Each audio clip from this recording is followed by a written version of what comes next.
Part 1. The Chorus of Arrogance and the Rhythm of Rivets. The air in the Reich Air Ministry was thick with cigar smoke and an unshakable sense of superiority. On May 28, 1940, Reichsmarshal Hermann Goering presided over a gathering of his top aides, a freshly intercepted intelligence report clutched in his hand. It detailed a speech by President Franklin D. Roosevelt, an appeal to the U.S. Congress that was as bold as it was, to German minds, ludicrous. The American president was calling for his nation to arm itself with the capacity to produce 50,000 military aircraft per year. A derisive snort escaped Goering. "So this is the best they can manage?" he mocked, his voice a blend of amusement and scorn. "They think they can frighten the Reich with paper promises. Let them waste their time trying to teach car mechanics how to build warplanes. They will learn that a bomber is not a motor car. It requires artistry, skill, and Aryan genius, things that cannot be mass-produced on an assembly line." His sycophants laughed heartily, the sound reverberating through the opulent room, a symphony of profound miscalculation. Meanwhile, in Detroit, a different symphony was playing. It was not one of laughter, but of industry. The percussive crash of stamping presses, the high-pitched whine of power tools, and the relentless rumble of conveyor belts. Here, the architect of America's impending transformation was already at work. William S. Knudsen, a Danish immigrant who had risen to the pinnacle of American industry as the president of General Motors, had answered his new president's call. He abandoned a colossal annual salary to serve for a symbolic $1 a year. His mission was as audacious as Roosevelt's proclamation: to transmute the peaceful, consumer-oriented engine of American capitalism into the most formidable arsenal the world had ever witnessed. Knudsen, a man of action, walked the factory floors, his finger pointing authoritatively at machinery once used to forge car fenders and engine blocks. The era of the aircraft as a bespoke masterpiece, painstakingly built by a few artisans in a hangar, is over, he declared to his teams of engineers and managers. We will deconstruct these complex machines into thousands of individual simple components. We will apply the logic of the automobile, standardization, interchangeability, and scale, to the logic of aerial warfare. This was not about morale-boosting slogans. It was about the cold, hard reality of production quotas. It was not about political promises, but about implementing 3-shift schedules that would keep the lights burning and the machines humming 24 hours a day, 7 days a week. The dichotomy between the two capitals could not have been more stark. In Berlin, the Nazi leadership, blinded by their ideology, equated democracy with decadence and indecision, viewing it as fundamentally incompatible with the ruthless demands of total war. In Detroit, the very foundations of that democracy, its ingenuity, its workforce, and its industrial might, were being mobilized to achieve what the Axis powers considered unthinkable. The verdict, delivered 4 years later, would be absolute and unforgiving. The regime that had scoffed at a target of 50,000 planes annually would be forced to watch in horror as America churned out nearly double that number, systematically burying the once mighty Luftwaffe beneath an endless, smothering avalanche of aluminum, steel, and firepower. One side ridiculed the very mathematics of industrial output. The other side refined it, mastered it, and ultimately weaponized it to alter the trajectory of human history. Part 2. The Ideological Blindfold and the Fatal Misreading. The German High Command's error was not a simple underestimation. It was a categorical ideological dismissal. To the Nazi leadership, Roosevelt's stated goal was not a strategic objective. It was a propagandist's bluff, a desperate gambit designed to mask profound military weakness. Their worldview, a toxic brew of racial prejudice and authoritarian dogma, had transformed arrogance into a strategic liability and bigotry into a form of blindness. When Germany's own military attaché in Washington, General Friedrich von Bottischer, filed detailed dispatches warning Berlin that American industrial mobilization possessed a latent potential for unimaginable heights, his reports were met with condescension and filed away, ignored. Adolf Hitler himself had set the tone in a 1939 rant, venomously declaring American society to be half Judaized, half negrified, and thus constitutionally incapable of the discipline and sacrifice required for sustained warfare. Goering and his inner circle nodded in smug agreement, convinced that a society of comfort and consumers could never morph into an army of hardened producers. Every signal of America's industrial awakening was systematically misinterpreted through this distorted lens. News that women were being recruited en masse to work in aircraft factories was hailed by Luftwaffe intelligence as a sign of desperation, proof that America's manhood was insufficient for the task. Stories of factories operating on a relentless, round-the-clock schedule were dismissed as obvious exaggerations, mere propaganda. The core concept that free citizens, motivated by patriotism and well-paid wages, could voluntarily and efficiently outproduce a system reliant on slave labor was a direct contradiction to the foundational principles of National Socialism. Even the early, very public stumbles of American industry served to reinforce German certainty. The initial B-24 Liberator bombers that rolled out of Ford's colossal new Willow Run plant in 1942 were plagued with flaws, many so severe they required complete disassembly and reconstruction. German intelligence analysts pounced on these reports, gleefully citing them as definitive evidence that Roosevelt's boast was hollow and that American industry was all hype and no substance. This, however, was the fatal illusion. What Goering, Hitler, and their entire apparatus failed to comprehend was the inherent dynamic adaptability of a free society. While their authoritarian system, built on rigid command and fear of failure, resisted change, American industry was built to absorb it, swiftly, ruthlessly, and effectively. The Nazis clung to the myth that top-down control was inherently superior to bottom-up cooperation and innovation. Yet, within a mere 2 years, the impossible was becoming the new normal. By the time Japan attacked Pearl Harbor in December 1941, America's annual aircraft production had already skyrocketed, increasing more than 20-fold from its 1939 levels. The Third Reich believed that raw numbers could be laughed away. Soon, those very same numbers would return as an avenging force to shatter their delusions. Part 3. The Audacious Challenge and the Relentless Architect. The context of Roosevelt's demand made its sheer audacity clear.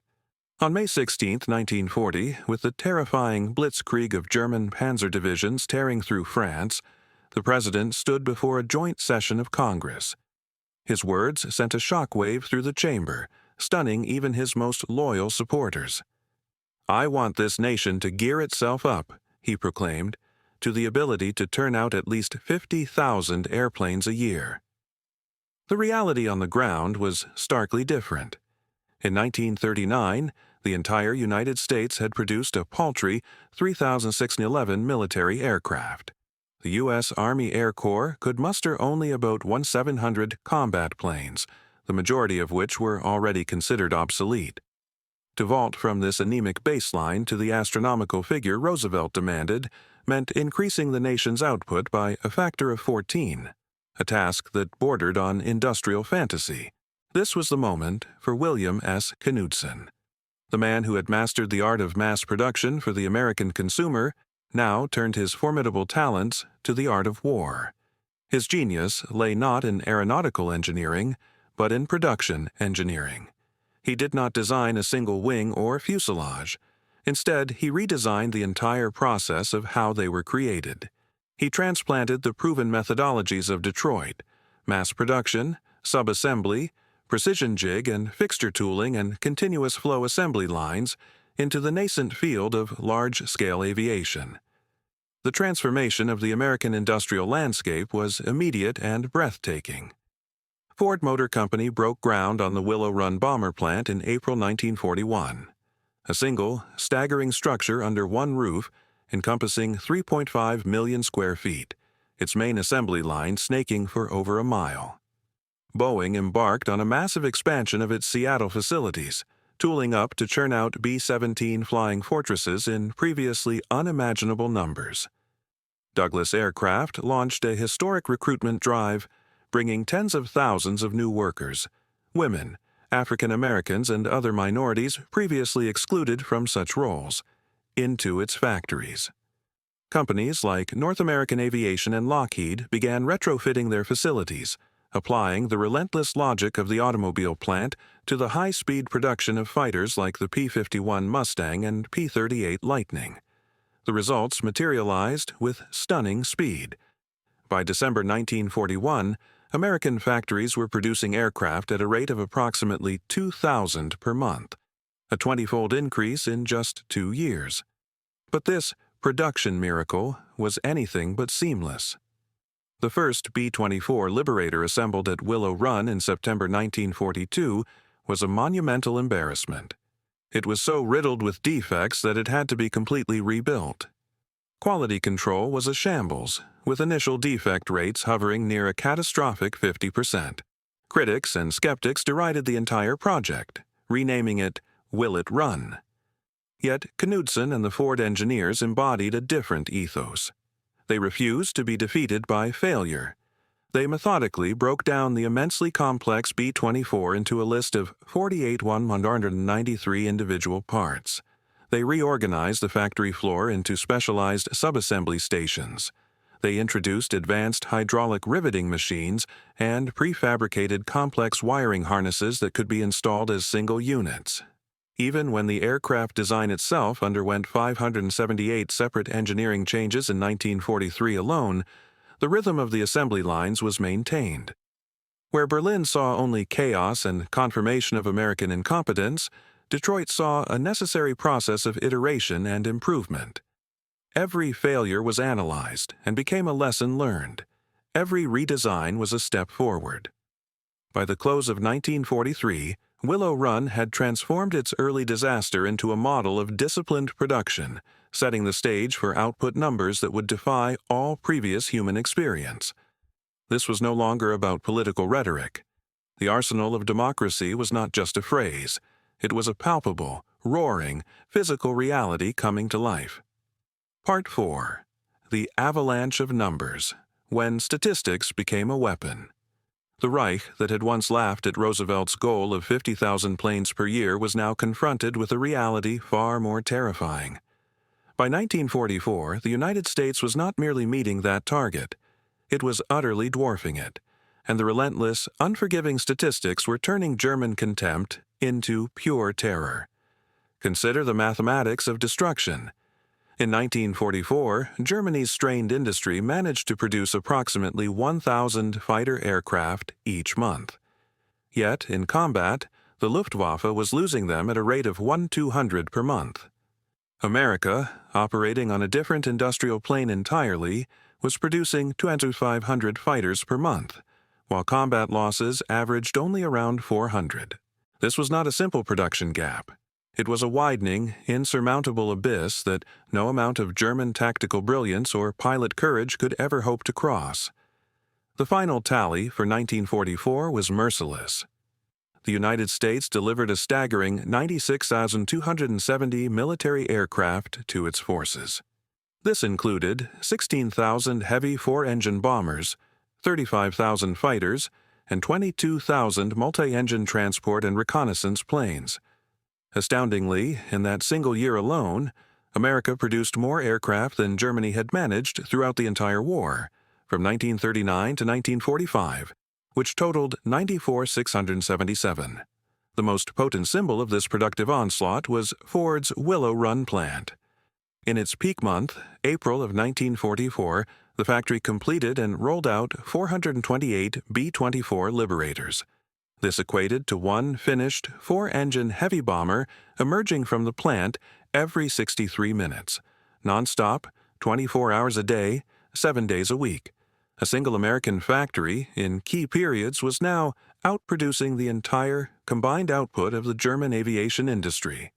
And the miracle was not confined to airframes. General Motors, under license, built 57,000 aircraft engines. Packard manufactured over 55,000 Rolls-Royce Merlin engines, the legendary power plants that propelled the peerless P-51 Mustang. Alcoa, the aluminum giant, increased its production of that critical metal by 600%. Dow Chemical expanded its output of magnesium, a vital alloy for aircraft, from 6 million pounds per year to an astonishing 333 million. The social revolution within the workforce was equally profound. In 1941, women constituted less than 1% of the aviation industry's employees. By 1943, they formed a dominant 65% of that workforce, more than 310,000 women. At Douglas Aircraft's plant in Long Beach, 2/3 of all employees were female. Rosie the Riveter was not merely a propaganda poster, she was a statistical, economic, and industrial reality. At Willow Run, women consistently drove 3,000 rivets per shift with a phenomenal 99.5% accuracy rate. As their numbers grew, defect rates plummeted and quality soared. The impact of this output was felt immediately and brutally in the European skies. During Big Week in February 1944, American bomber fleets mounted over 3,500 sorties in a concentrated assault on German aircraft production centers. The Luftwaffe lost between 260 and 350 of its precious fighters. Even more devastating was the loss of approximately 100 veteran combat pilots, irreplaceable men with years of experience. By the end of 1944, the balance sheet of the air war was final. Germany was being systematically buried, not by superior tactics or wonder weapons, but by the cold, hard, inescapable arithmetic of industrial warfare.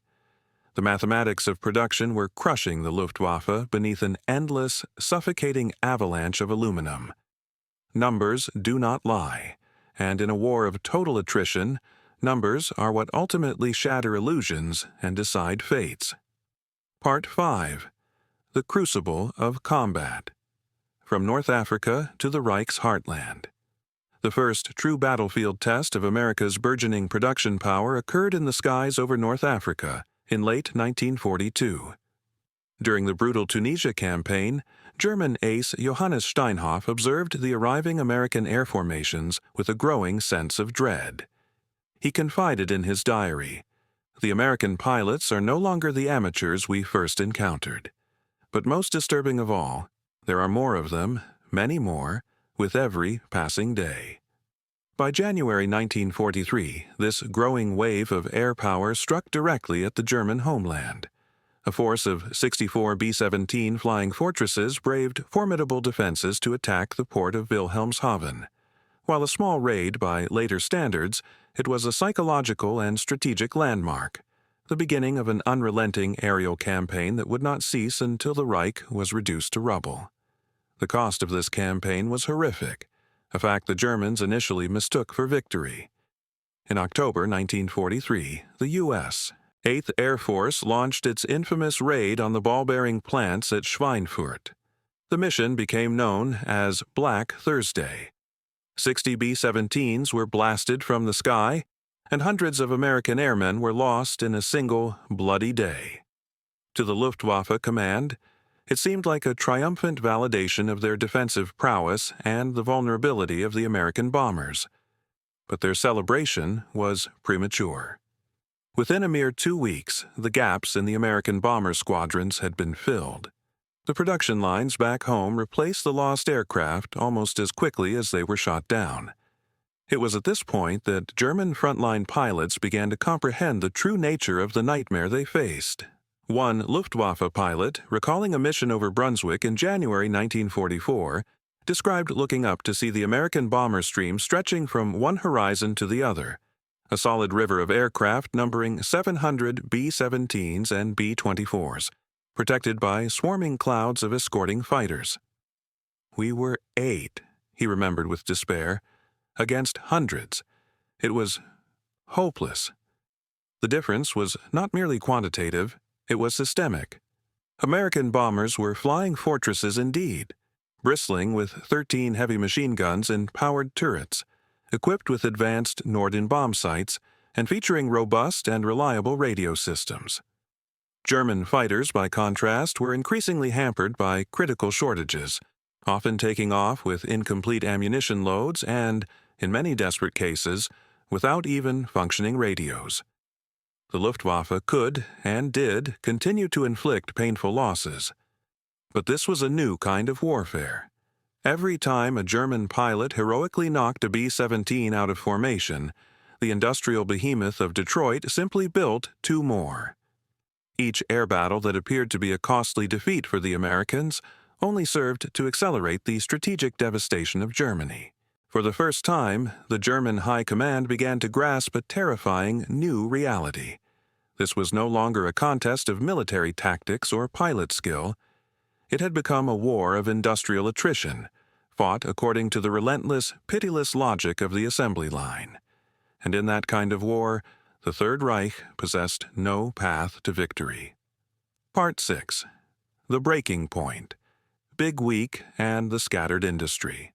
By the dawn of 1944, the air war over Europe was no longer being decided in dramatic dogfights between aces. It was being decided on spreadsheets and production charts by a brutal, unyielding equation of sorties, losses, and replacements, an equation that Germany was mathematically incapable of solving.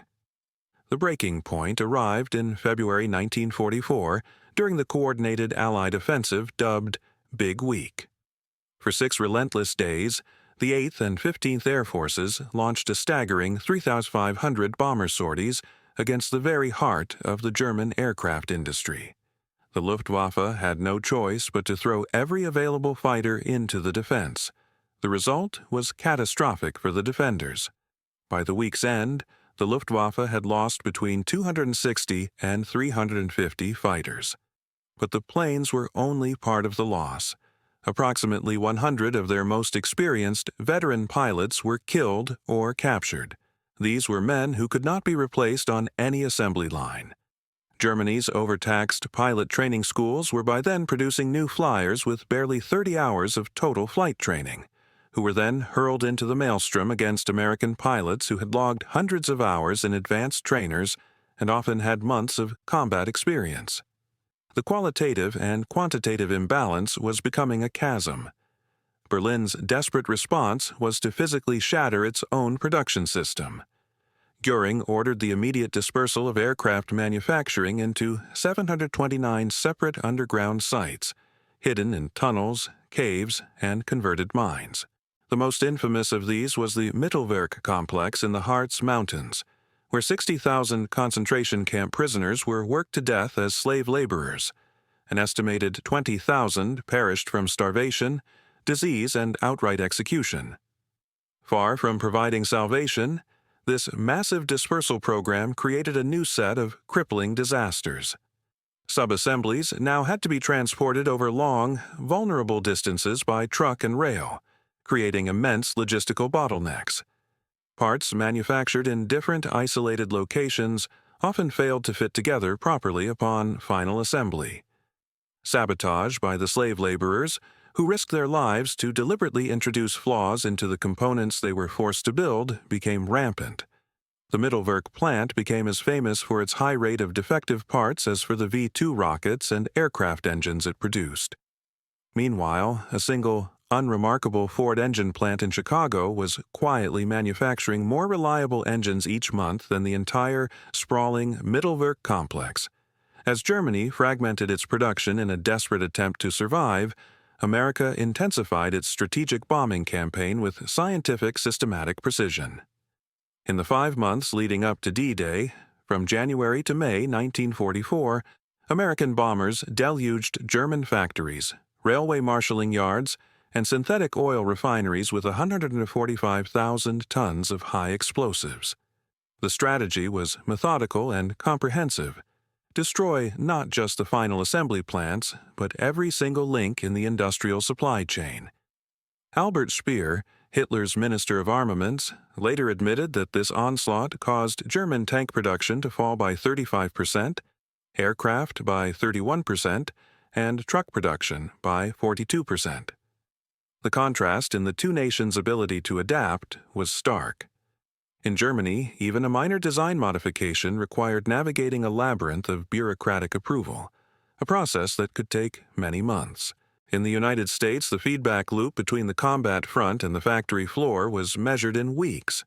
If pilots reported a vulnerability to head-on attacks, engineers at Boeing designed a new chin turret, and the new parts were rolling off subassembly lines and being installed on bombers in less than 2 months. In Germany, a similar change could take half a year to implement. The numbers were merciless. German war production was contracting under the bomber onslaught just as American output was reaching its stratospheric peak. Every statistical indicator, every production chart pointed in the same inexorable direction: total collapse. This was not a failure of strategy or a lack of genius. It was the simple, brutal mathematics of destruction, playing out across the entire industrial front and sealing the Luftwaffe's fate. Part 7. Willow Run, from national joke to industrial juggernaut. The Willow Run plant was conceived as the ultimate symbol of American industrial might. In its first year, however, it looked more like a catastrophic, multi-million-dollar mistake. The very first B-24 Liberator, completed there in September 1942, was of such poor quality it needed to be virtually rebuilt from the ground up. Quality control systems broke down, and at one point, nearly half of all the airframes coming off the line required major rework. The skepticism was so widespread that the plant's name was mockingly changed to Will It Run. The laughter was a palpable, stinging rebuke. Knudsen and the Ford engineering teams, however, operated with a different mindset. They refused to accept defeat. Their strategy was one of systematic deconstruction and parallel problem-solving. They broke the immensely complex B-24 into hundreds of smaller, more manageable subassemblies, allowing specialized teams to focus on perfecting individual sections simultaneously. They introduced hydraulic riveting tools that reduced worker fatigue and dramatically improved the consistency and strength of the airframe. They prefabricated vast, complex wiring harnesses that could be installed in minutes rather than hours. The engineers meticulously logged and implemented hundreds of design changes throughout 1943, all while keeping the main assembly lines in constant motion. A culture of relentless iteration began to replace initial embarrassment with gathering, unstoppable momentum. The sheer physical scale of Willow Run was, itself, a weapon. The factory covered 3.5 million square feet under a single, uninterrupted roof, the largest such structure in the world at the time. The main assembly line ran for nearly a mile from start to finish. Workers joked that the building was so vast it needed a bend in the middle just to avoid crossing into the next county.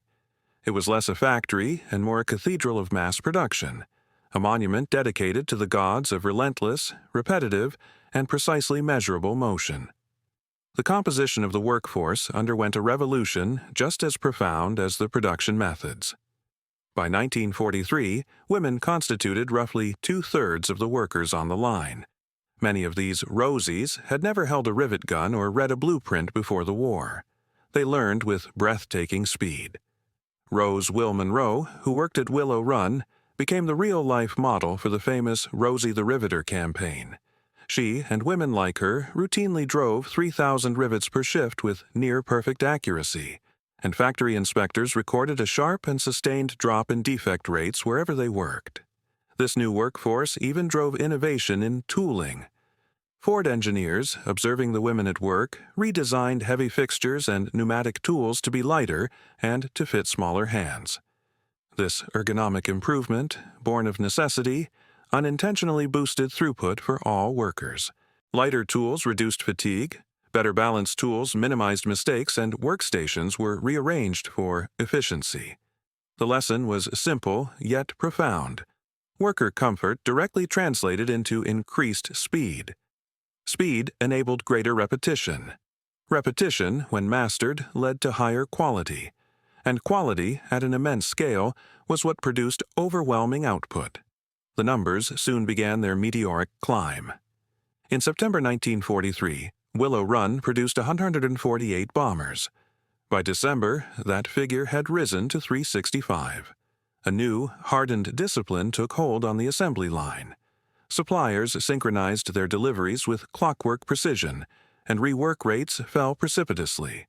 The entire operation began to feel inevitable, a force of nature rather than an experimental project. Supervisors measured every conceivable variable, from the chatter of a drill bit to the drying time of a coat of paint. The factory itself was learning, and it was learning faster every single week. Then came the landmark month that silenced all critics forever. In April 1944, Willow Run produced 428 B-24 Liberators. This was the equivalent of one fully assembled four-engine heavy bomber rolling out of the plant every 63 minutes, around the clock. The plant operated on 3 shifts without a pause. Raw materials flowed in on a perfectly timed cadence, and finished aircraft taxied out for their delivery flights. The numbers had done what words could not. They had transformed a national insult into a badge of supreme honor. "Will it run?" had been answered definitively and triumphantly. Yes, it runs. The comparison with Germany's parallel efforts became too stark to ignore. One American factory during its peak months was now outproducing the entire combined output of the German aviation industry. The Reich had opted for dispersion, hiding its production in tunnels and caves, which resulted only in delays, defects, and despair. Willow Run proved the power of the opposite principles: concentration, rhythm, and meticulous measurement. For the Luftwaffe planners studying reconnaissance photos, the hum of that single, mile-long factory was not just noise, it was the sound of their own approaching doom. Goering had laughed uproariously at Roosevelt's goal of 50,000 planes a year. Willow Run was a primary reason that laughter curdled into a silent confession, written not in words, but in the unforgiving language of arithmetic. 1 plant, 1 endless assembly line, 3 shifts, 1 bomber every hour. The mathematics of American excess had become the mathematics of German defeat. Not propaganda, but production schedules. Not individual genius, but collective discipline. In the end, numbers are what shatter illusions, and numbers are what win wars. Part 8. D-Day, the verdict of the skies. On June 6, 1944, the greatest amphibious invasion in human history stormed ashore on the beaches of Normandy. But as Allied infantrymen fought for their lives in the surf and sand, the decisive battle had already been won, not on the ground, but in the air. Overhead, the sky belonged to the Allies. A colossal armada of 11,590 Allied aircraft patrolled, protected, and prowled. The Luftwaffe, by contrast, could muster only a pitiful 319 sorties in response. The ratio was an unimaginable 36-1. This was not a temporary tactical setback. It was the culmination of a long, grueling campaign of industrial annihilation. For months preceding D-Day, the unceasing output of American factories had fueled an air offensive of staggering weight and destructive power.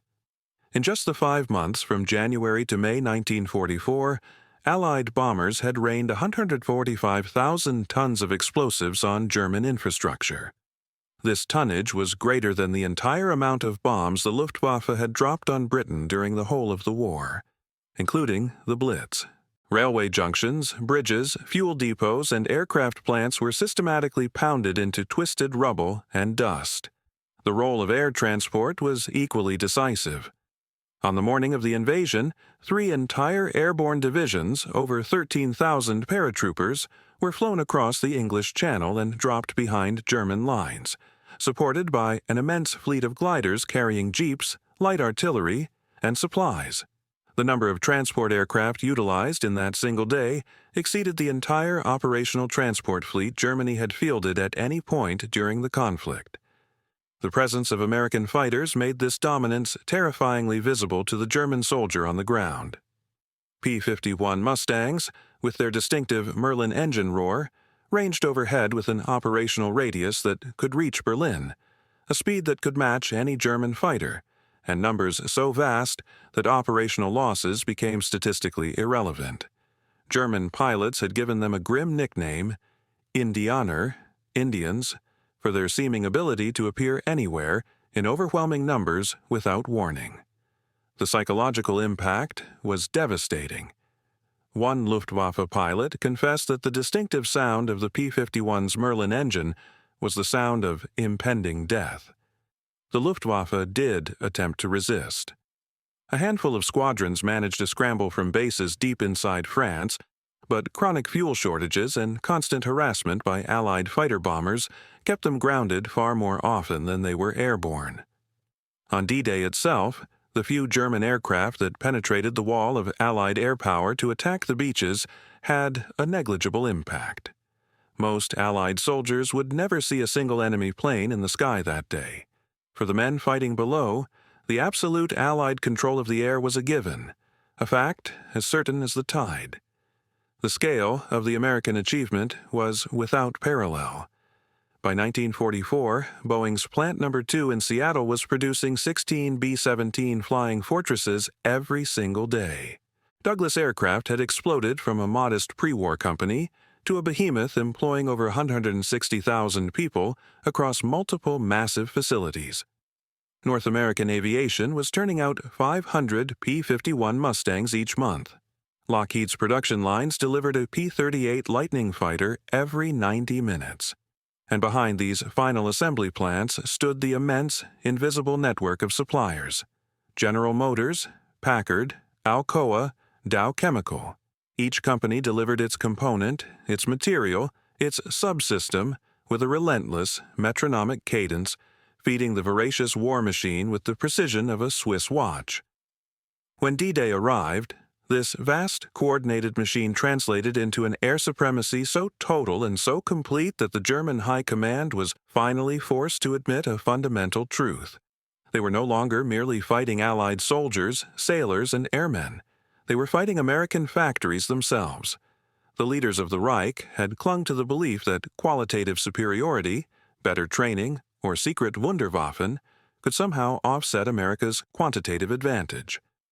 But on June 6, 1944, that final illusion was vaporized.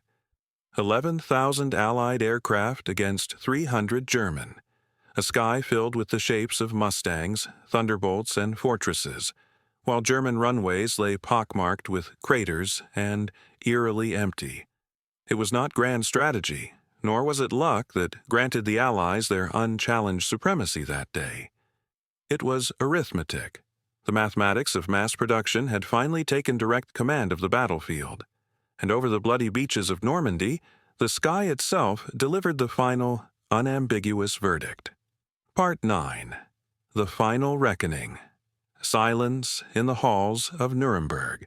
By the final, desperate months of 1944, even the most fanatical members of the Nazi hierarchy could no longer ignore the truth. Joseph Goebbels, the propaganda minister, wrote bitter, scathing entries in his diary, accusing Goering of criminal delusions for his continued empty promises of a resurgent Luftwaffe.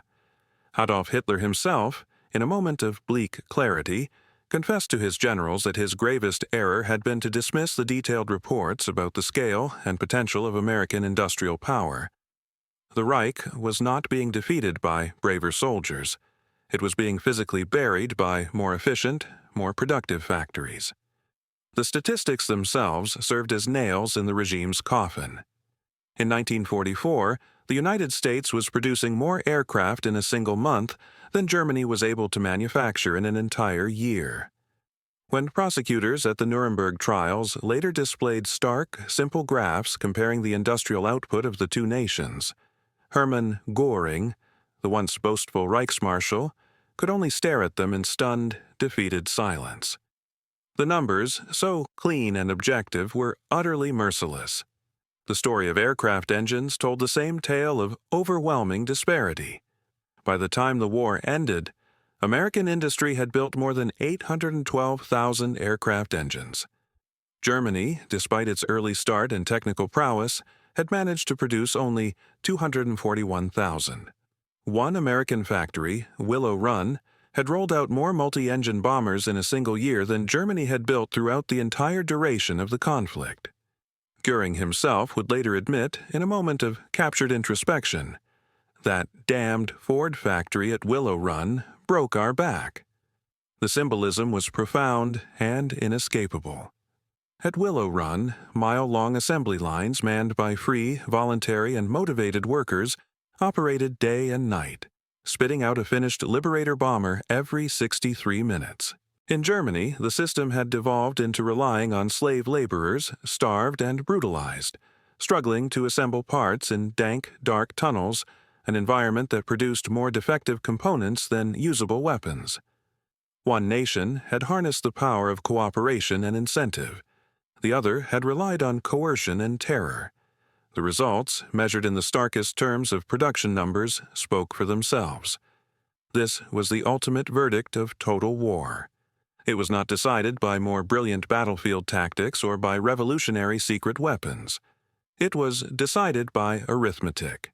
The cold, hard math of destruction accomplished what no single general, however gifted, ever could.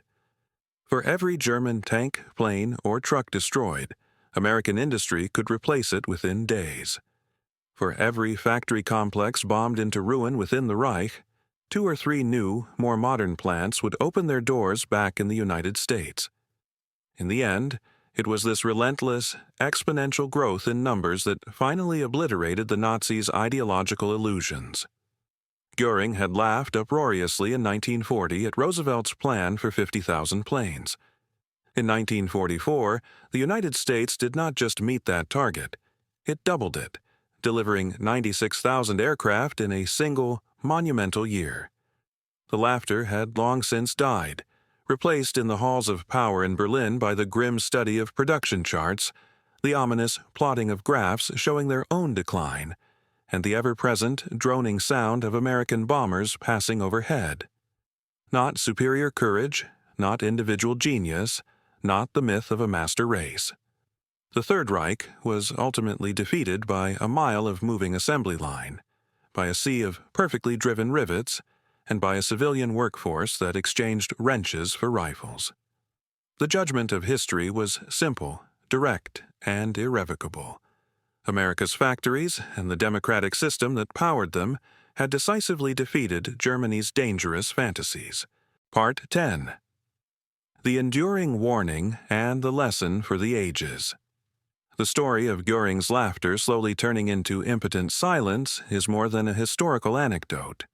It stands as an eternal warning to dictators and aggressors in every era.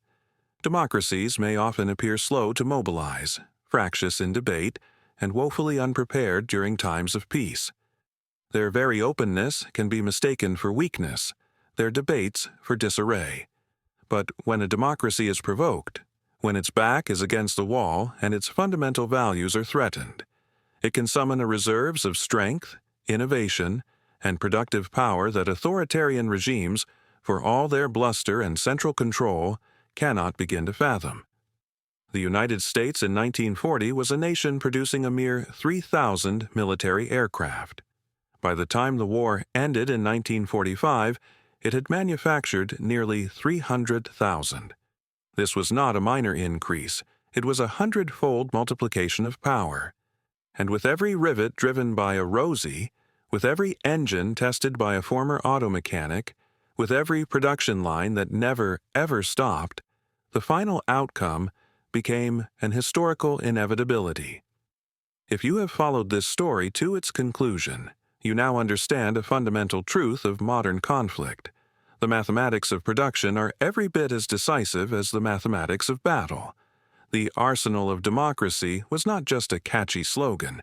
It was a proven doctrine demonstrating that the worker on the factory floor, the engineer at the drafting board, and the manager on the plant floor were just as vital to ultimate victory as the soldier in the foxhole. This is a lesson that carries as much weight and relevance today in our complex and uncertain world as it did 80 years ago. If you are captivated by histories told not only through the lens of battles and generals, but through the compelling stories of industry, logistics, and the hidden, unglamorous gears that truly decide the fate of nations, then we invite you to join us. Subscribe to this channel now. Like this video and share it with friends who believe history is solely about military maneuvers and political intrigue. Because the undeniable truth is that wars are won and lost by factors of fuel, steel, supply chains, and industrial logistics. This series is just beginning to explore these decisive, behind-the-scenes battlefields. In our next episode, we will follow the incredible story of the Red Ball Express, the monumental improvised convoy system that raced fuel and ammunition across France at breakneck speed to keep Patton's tanks rolling toward Germany. And soon, we will dismantle one of the most persistent myths of the war: why the technologically advanced German jet fighter, the Messerschmitt Me 262, despite its revolutionary design, arrived too late and in too few numbers to ever save the doomed Luftwaffe. Stay with us. The mathematics of warfare, the true calculus of victory and defeat, has only just begun to be revealed.